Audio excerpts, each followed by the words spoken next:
Welcome to Boring Classic Literature.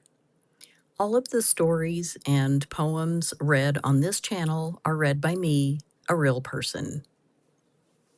Today I'm reading The Cactus by O. Henry.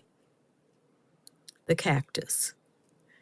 The most notable thing about time is that it is so purely relative. A large amount of reminiscence is, by common consent, conceded to the drowning man. And it is not past belief that one may review an entire courtship while removing one's gloves. That is what Trisdale was doing, standing by a table in his bachelor apartments. On the table stood a singular-looking green plant in a red earthen jar. The plant was one of the species of cacti and was provided with long, tunicular leaves that perpetually swayed with the slightest breeze with a peculiar beckoning motion. Trisdale's friend, the brother of the bride, stood at a sideboard complaining at being allowed to drink alone. Both men were in evening dress. White favors, like stars upon their coats, shone through the gloom of the apartment.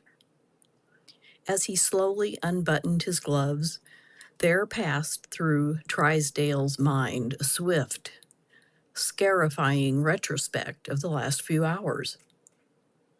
It seemed that in his nostrils was still the scent of the flowers that had been banked in odorous masses about the church, and in his ears the low-pitched hum of 1,000 well-bred voices, the rustle of crisp garments, and, most insistently recurring, the drawling words of the minister irrevocably binding her to another.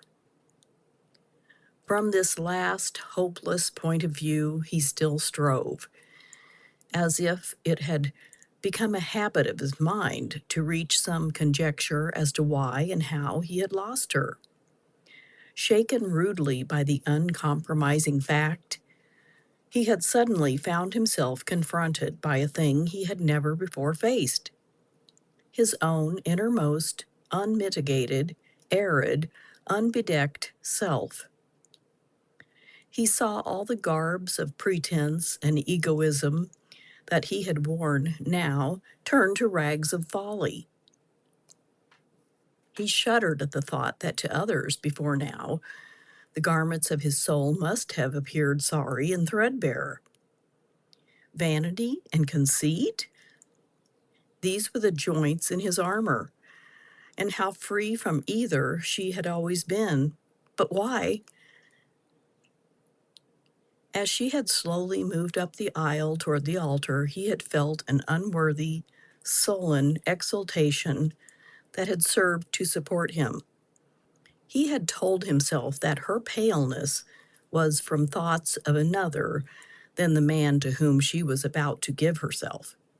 But even that poor consolation had been wrenched from him, for when he saw that swift, limpid, upward look that she gave the man when he took her hand, he knew himself to be forgotten.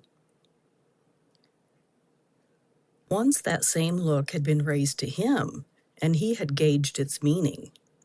Indeed, his conceit had crumbled. Its last prop was gone. Why had it ended thus? There had been no quarrel between them, nothing.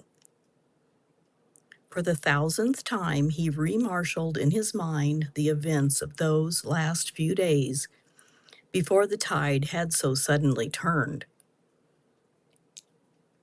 She had always insisted upon placing him upon a pedestal, and he had accepted her homage with royal grandeur. It had been a very sweet incense that she had burned before him.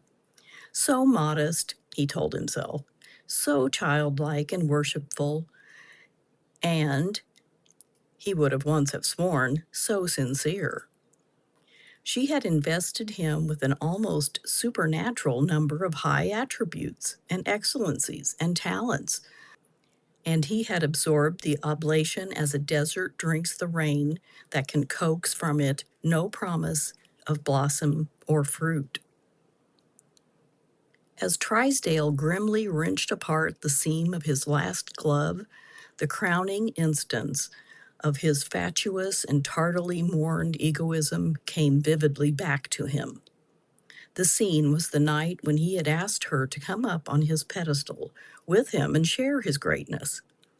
He could not, now, for the pain of it, allow his mind to dwell upon the memory of her convincing beauty that night, the careless wave of her hair, the tenderness and virginal charm of her looks and words. But they had been enough, and they had brought him to speak. During their conversation, she had said, "And Captain Carruthers tells me that you speak the Spanish language like a native. Why have you hidden this accomplishment from me? Is there anything you do not know?" Now, Carruthers was an idiot. No doubt he, Trisdale, had been guilty. He sometimes did such things, of airing at the club some old canting Castilian proverb dug from the hodgepodge at the back of dictionaries.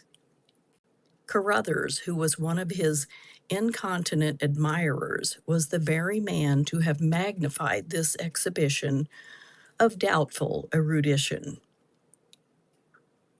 But alas, the incense of her admiration had been so sweet and flattering, he allowed the imputation to pass without denial. Without protest, he allowed her to twine about his brow this spurious bay of Spanish scholarship. He let it grace his conquering head, and among its soft convolutions, he did not feel the prick of the thorn that was to pierce him later. How glad, how shy, how tremulous she was, how she fluttered like a snared bird when he laid his mightiness at her feet. He could have sworn, and he could swear now, that unmistakable consent was in her eyes, but coyly she would give him no direct answer. "I will send you my answer tomorrow," she said, and he, the indulgent, confident victor, smilingly granted the delay. The next day he waited, impatient, in his rooms for the word.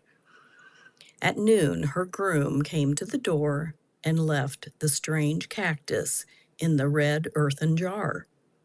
There was no note, no message, merely a tag upon the plant bearing a barbarous, foreign, or botanical name. He waited until night, but her answer did not come.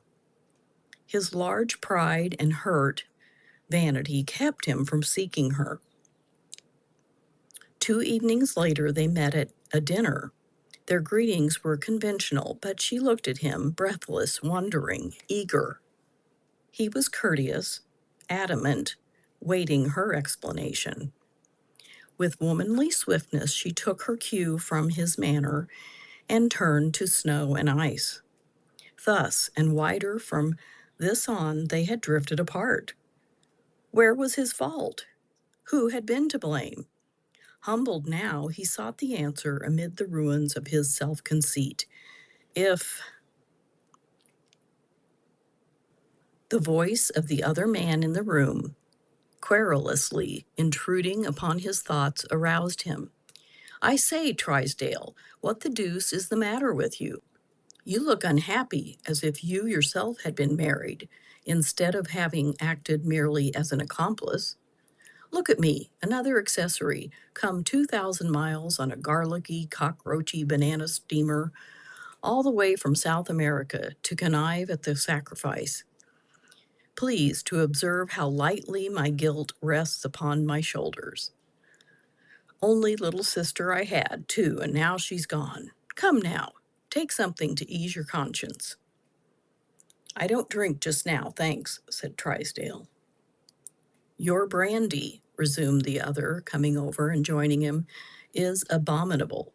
Run down to see me sometime at Punta Redonda and try some of our stuff that old Garcia smuggles in. It's worth the trip. Hallo, here's an old acquaintance. Wherever did you rake up this cactus, Trisdale? A present, said Trisdale, from a friend. Know the species? Very well, it's a tropical concern. See hundreds of 'em around Punta every day. Here's the name of this tag tied to it. Know any Spanish, Trisdale? No, said Trisdale, with the bitter wraith of a smile. Is it Spanish? Yes. The natives imagine the leaves are reaching out and beckoning to you. They call it by this name, Vento Marm. Name means in English, come and take me.